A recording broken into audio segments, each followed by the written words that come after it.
In the age of Black Myth Wukong, do not be an unknown 9. Now you're probably asking, what the f is an unknown 9? And well, I'm about to tell you, hit the like button and subscribe. Because oh boy, sweet little baby Jesus, this is a slop made by identity grifters for identity grifters. Now I want to see if the modern audience is big enough to save this disaster. Now I have something to say about this. The Xbox 360 called, it wants this error back. Because what's the difference between burning cash and buying a DEI video game? Well, burning cash at least gives off some fucking heat. Modern games have become like the current crop of Netflix original shows. Just the most boring, generic, soulless, no nutritional value whatsoever other than cancer cells. Because I'm sitting over here and thinking, you don't even need an SPI detector anymore because the stench can be so easily smelt a mile away. Because Sweet Baby Inc. are back and they have barreled through another game and it's called Unknown 9 Awakening. They are the narrative consultant.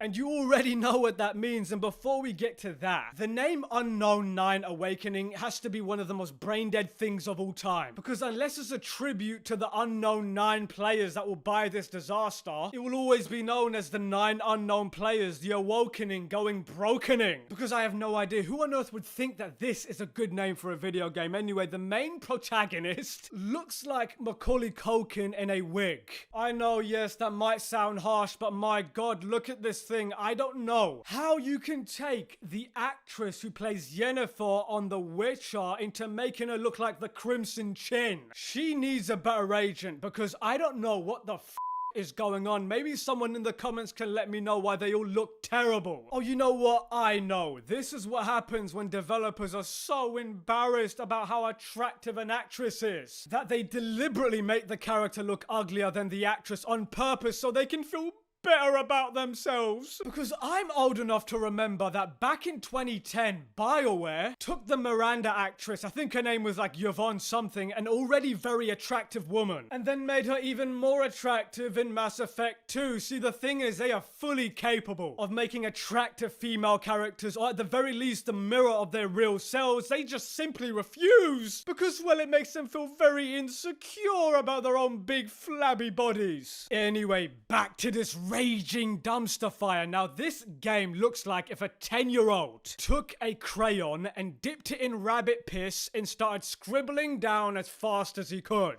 That would be the quality that we're seeing right here, creating characters that could only exist in a fever dream. And by the way, why does the combat look like something from a PS2 game? Even though the graphics look like a late PS3 game, and I'm being nice, the gameplay looks like a AA PS2 game. It's reminiscent of Dishonored if Dishonored had like 5% of the budget. It's almost like they took the absolute worst brain rot single player games from the last 10 years and said, oh yes, let's just put them all together. Wow, these people just don't give a f, do they? I mean, even the IGN, the Ignorant Gamers Network, gave this a 5 out of 10. What that means is that the actual score is a 1.2 out of 10 from IGN. And so when I saw that, I was like, wow, did the Ignorant Gamers Network finally grow some balls? Of course the not. These people have no souls. Anyway, look, developers seeking consultants to make their game is a scam. That is a massive red flag that everybody's starting to see. I mean, least of all, Sweet Baby Inc. Are you serious? I mean, are you trying to get laid off from your job? What the you doing, Bandai Namco? You just signed your own death warrant by collaborating by these vermin, these disgusting harpies. I mean, imagine throwing $50+ million on a project that's played by maximum 75 people in 3 days, just so you can please a bunch of weirdos who will never play it in the first place. I remember not so long ago when game developers were working hard to make games that please their customer base. Now they try and please some blue-haired activist that sniffs glue all day. But one thing I do know is that we gamers will vote with our wallets. We really have no say in what games get made, but we are the only ones with the say on what games get bought. So just let this disaster float by like a fart in the wind because they will never ever get a single cent from me, not even in their dreams. And on that bombshell, Manix out.